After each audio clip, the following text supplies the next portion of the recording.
ఒకరోజు వెళ్ళిపోయింది. మరో రోజు వస్తుంది. వెళ్ళిపోయిన రోజు గురించి ఆలోచిస్తుంటే వచ్చిన రోజు కూడా వెళ్ళిపోతుంది. ఇలా వచ్చిపోయే రోజుల్లో ఒక రోజున పిచ్చయ్య గారు వెళ్ళిపోయారు. చాలామంది వెళ్ళిపోయే ఈ లోకంలో పిచ్చయ్య గారు వెళ్ళిపోవడం ఓ విశేషం కాదు. పైగా ఆయన కవి, గాయకుడు ఇలాంటివి ఏవీ కాదు. జీవితంలో ఏదన్నా సాధించాడనుకుందామా? అదీ లేదు. కానీ పరుగెత్తే ప్రవాహం అడుగు తెలియకుండా ఈదుకెళ్ళే చేపపిల్లలా, తొణకని సరస్సులో కదలని అలలా ఆయన కాలానికి తెలియకుండా కాలంతో కలిసిపోయి జీవితమంతా గడిపాడు. శబ్దాల సంగతి అటుంచండి. నిశ్శబ్దంలో పరమ నిశ్శబ్దంగా కలిసిపోయి ఆయన జీవించిన తీరు తెలుసుకోవాలనుకుంటే ఆయన దినచర్య ఒక్కరోజు గమనిస్తే చాలు.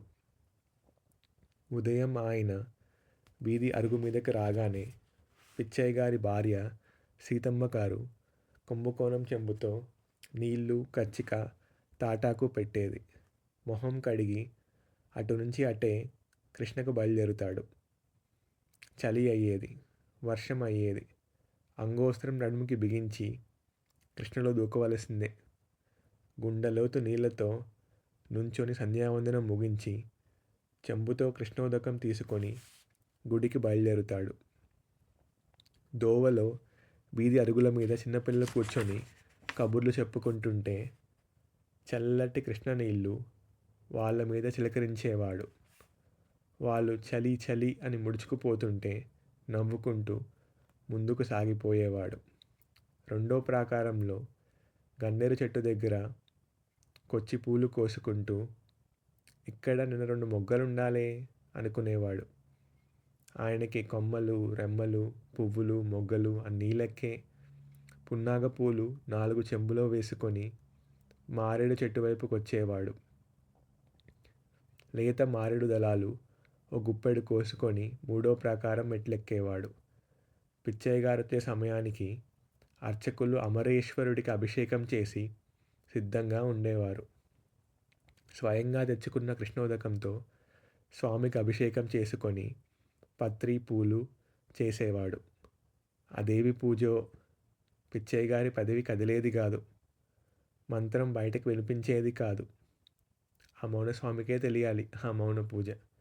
కిందికి దిగి వచ్చి గంట మోగించి సెలవు తీసుకొని నంది చుట్టూ తిరిగి బాలా చాముండేశ్వరిని దర్శించుకొని సాగలి పడేవాడు.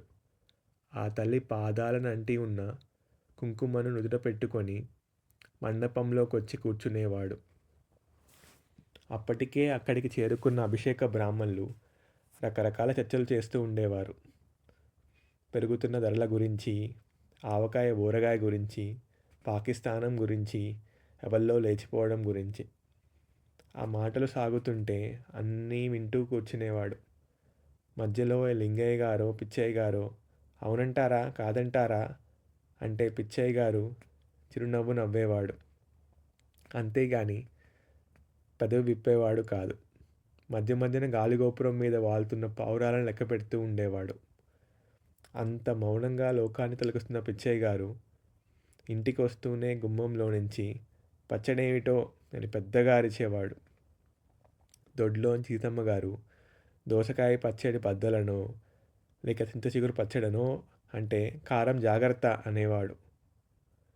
పిచ్చయ్య గారికి రోజు నూరిన పచ్చడి ఉండాలి. అందులో కారం దివ్యంగా ఉండాలి. లేకపోతే గొప్ప చికాకు పడేవాడు. భోజనాంతరం ఒక్కా పలుకు వేసుకొని పిచ్చయ్య గారు నులక మంచంలో వాలగా సీతమ్మ గారు కాలకట్టన చేరి పాదాలకు ఆముదం రాసేది. ఒక్కా పలుకు నములుతూ నములుతూ పిచ్చయ్య గారు నిద్రపోతే అంతకు ముందే పట్టె మీద తలవాల్చి సీతమ్మ గారు నిద్రపోయేవారు. సాయంత్రం పిచ్చయ్య గారు ఊరు చుట్టి వచ్చేవాడు. పాండురంగ స్వామి గుళ్ళో ఆచార్యులు గారికి ఆయనకి సంభాషణ ప్రతిరోజు ఇలానే ఉండేది. ఇవాళ ఏం కూర? పొట్లకాయ. పచ్చడో? కొత్తిమీర కారం. ఇవాళెన్ని పూజలు? 2. ఏమన్నా గిట్టిందా? ఏదో నవ్వేవాడు ఆచార్యులు గారు. అక్కడి నుంచి పెద్ద బజార్లో రాములవారి గుడి మెట్ల మీద కొంతసేపు కూర్చొని అక్కడ పిల్లలు గోళీలాట చూసేవాడు. పిల్లలతో పాటు తాను గోళీలు లెక్క పెట్టేవాడు. సంజయ్ వేళకి తిరిగి గుడిలోకొచ్చేవాడు. గుళ్ళో పిచ్చయ్య గారి చోటు పిచ్చయ్య గారిదే. అక్కడ కూర్చొని గోపురంలో రామచిలుక వైపో, ఊగుతున్న జమ్మి చెట్టు వైపో చూస్తూ ఉండేవాడు. గుడి తలుపు వేసేటప్పుడు ప్రసాదంగా పెట్టిన వడపప్పు తుండు గుడ్డన కట్టుకొని ఇంటికి వచ్చేసేవాడు. 2 మెతుకులు తిని ఆ వడపప్పు సీతమ్మ గారికి పెట్టి తను ఒక్కొక్క గింజ నములుతూ నిద్రలోకి వెళ్ళిపోయేవాడు. అలా నిద్రలోకి వెళ్ళిపోయిన పిచ్చయ్య గారు ఒకరోజు తిరిగి లేవలేదు. కాలకట్ట నుండి లేచిన సీతమ్మ గారు పిచ్చయ్య గారు పోతే గొల్లుమనలేదు. బొట్టు మాత్రం చెరుపుకొని ఇంతకాలం నా ఎదురుగా ఉండేవారు, ఇప్పుడు నాలోనే ఉన్నారు అనుకునింది. పిచ్చయ్య గారు ఏవీ సాధించలేదు. తగాదాలు తీర్చలేదు. సమస్యలు చర్చించలేదు. కానీ కాలానికి తెలియకుండా కాలంతో కలిసిపోయి బతికాడు. అది చాలదా? చాలటం లేదు చాలామందికి.